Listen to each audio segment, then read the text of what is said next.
فأذكر من طرائف الأمور أن رجلا كبيرا في السن مصري الجنسية، أظن عمره قد تجاوز 70.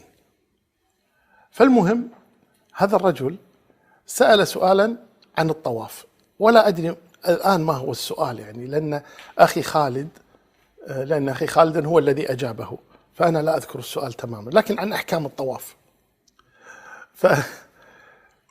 وخالد يجيبه، الرجل انتفض هكذا انتفض. فأنا استغربت من انتفاضه، فقلت له: ما لك؟ فقال لي بلهجته المصرية، هو رجل بسيط يعني، قال لي بلهجته المصرية: ما فيش حاجة. قلت له: كيف ما فيش حاجة؟ لماذا تنتفض هكذا؟ لماذا انتفضت هكذا؟ فغضب علي وقال لي: ما قلت لك ما فيش حاجة، يعني نزرني. فأنا لما رأيته نزرني قلت، في مثال عندنا في الكويت يقول: قابل الصياح بالصياح. فنزرته قلت: ليش تفعل كذي؟ لماذا تفعل هكذا؟ فهدأ فقال لي: شوف يا ابني، أصل بتوع الحقيقة لما بيتصلوا بربنا تجيهم حاجات زي كده. قلت له: ايش هالكلام هذا؟ ايش بتوع الحقيقة وايش يتصلوا بربهم؟ الرسول صلى الله عليه وسلم ما وقع له هذا، الصحابة رضي الله عنهم ما وقع لهم هذا. فبدأت أنصحه وأبين له أن هذا الكلام غير صحيح. هو إنسان بسيط جدا، لكن لما صرخ علي وصرخت عليه، وأن الناس الذين حولنا بدأوا يقتربون منا، فصار تجمع قريبا منا، يعني قريب من 50 شخص تجمعوا علينا، عملنا دائرة هكذا، وأنا أنصحه وأبين له. شوي جاء رجلان يلبسان الإحرام، احنا ما كنا نلبس الإحرام، كنا متمتعين، كنا في ثيابنا هذه. فجاء اثنان عليهما لباس الإحرام، فدخلا وسط التجمع وجلسا أول شيء، يعني بيني وبينهما يعني سنتيمترات، يعني أول شيء جلسا قابلاني، ورآني أنصح هذا الرجل وأقول له: ابتعد عن هذه الأشياء ولا تجوز ولا كذا ولا كذا. فقال لي أحدهما: أنت ما تؤمن بكرامات الأولياء؟ قلت له: نعم. هما من السوريين. فقال لي: أنت ما تؤمن بكرامات الأولياء؟ قلت له: بلى، أؤمن بكرامات الأولياء، لكن لا أؤمن بخزعبلات وزندقة بعضهم. قال لي: مثل إيش؟ قلت: لا أؤمن بمن يقول أنا الله كالحلاج، ولا أؤمن بمن يقول ما الكلب والخنزير إلا إلهنا، وما الله إلا راهب في كنيستي. أنا لا أؤمن بمن يقول سبحاني سبحاني ما أعظم شاني. أنا لا أؤمن من يقول ما في الجبة إلا الله. هؤلاء عندي زنادقة. قال لي: مشكلتكم أنكم لا تفهمون. أحدهما قال لي: مشكلتكم أنكم لا تفهمون. قلت: فهمني. قال: هل تدري لماذا قال الحلاج أنا الله؟ قلت له: بين لي. قال: الحلاج، وهذا أنقل لكم كما وقع، وأخي خالد إن شاء الله يذكر. فقال لي: الحلاج صار مجنونا لمدة دقيقة، فقال أنا الله، ثم رجع له عقله. أتحاسبون المجنون؟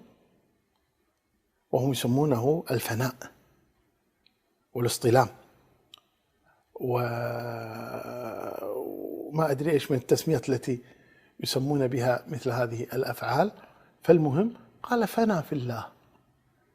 فقال مثل هذا الكلام: أتحاسبونه على هذا؟ قلت له: وأنت تصدق هذا، أنه صار مجنونا لمدة دقيقة ثم عاد له عقله وقال هذا الكلام فترة الجنون؟ تصدق هذا؟ قال: نعم أصدق هذا.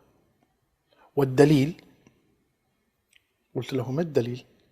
قال: الدليل أنه لما قتلوه خرج الدم من رقبته، يعني لما ضربوه بالسيف خرج الدم من رقبته وكتب على الجدار الله. فهذا دليل على أن الرجل موحد.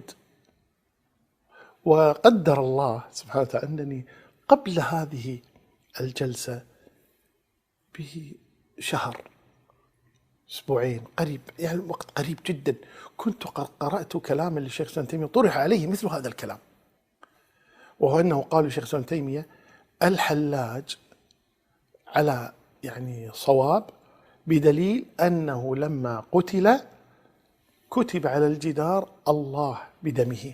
قال شيخ الإسلام ابن تيمية هذا دليل على خبثه، لأنه لا يكتب اسم الله بالنجاسات إلا رجل خبيث حتى في مماته والعياذ بالله.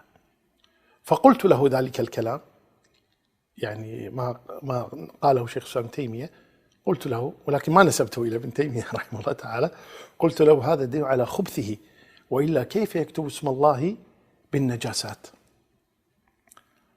ثم قال له صاحبه، لأنهما اثنان، فقال أحدهما للآخر وريه شي كرامة. قلت كيف؟ يوريني شي كرامة؟ قال لي يوريه شي كرامة. قلت له أنت ليش ما توريني؟ لماذا أنت لا توريني؟ لماذا هو الذي يريني الكرامة؟ أنت لماذا لا تريني؟ قال أنا في أول الطريق ما وصلت، هذا وصل. فالتفت إلى الثاني الذي وصل، قلت له وصلت؟ قال أنا وصلت. قلت عندك كرامات؟ قال طبعا. قلت ما هي الكرامات التي عندك؟ قال يعني اديني شي شبرية، يعني سكين، وادخلها في بطني واخرجها من ظهري. قلت له نحن في الحرم، من أين آتيك بشبرية يعني بالحرم؟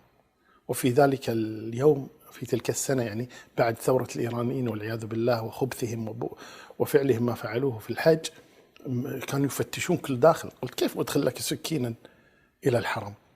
قال طيب ما في مشكلة، اعمل لي نار الحين في الحرم وأنا أدخل وأخرج لا يصيبني منها شيء. قلت كذلك هذا لا يمكن، شوف لنا شيء معقول يعني يمكن أن تظهر فيه كرامتك. قال إيش أعمل لك أنا؟ فأذكر كان عندي قلم رصاص من هذا الذي تبديل رأسه حاد جدا، فأعطيته القلم أذكر، قلت له خذ هذا القلم أدخله في بطنك وأخرجه من ظهرك الآن أمامنا.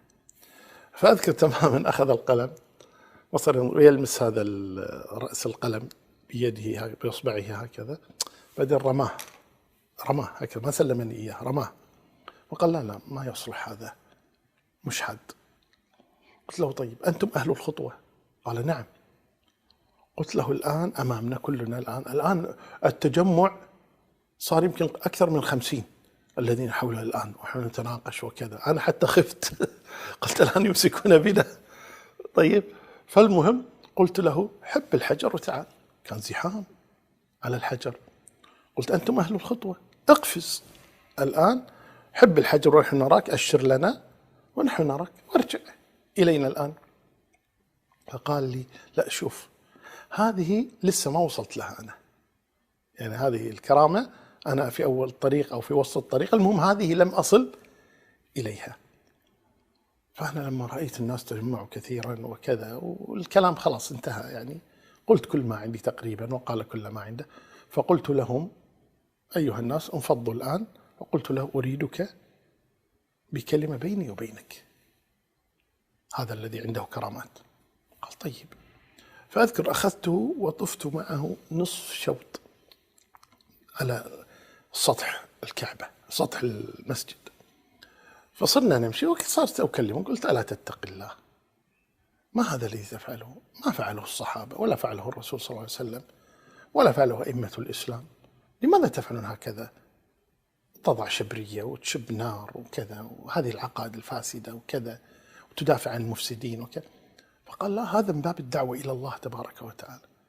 فأذكر أني ذكرته بالله وقلت له اتق الله، لا يجوز مثل هذا الكلام وكذا. المهم قال لي جزاك الله خير وانصرف، والله أعلم ماذا حدث له بعد ذلك. فهذه يعني على ذكر الحلاج وما قام به في هذا الأمر، وهو قوله أنا الله والعياذ بالله. على كل أطلت عليكم سامحوني، ولكن هذه مقدمة في القسم الأول، وهم أهل وحدة الوجود أو أهل الحلول والاتحاد، وهو كما قلت أفتى علماء الإسلام بكفرهم وردتهم. أما القسم الثاني وهم أهل الكرامات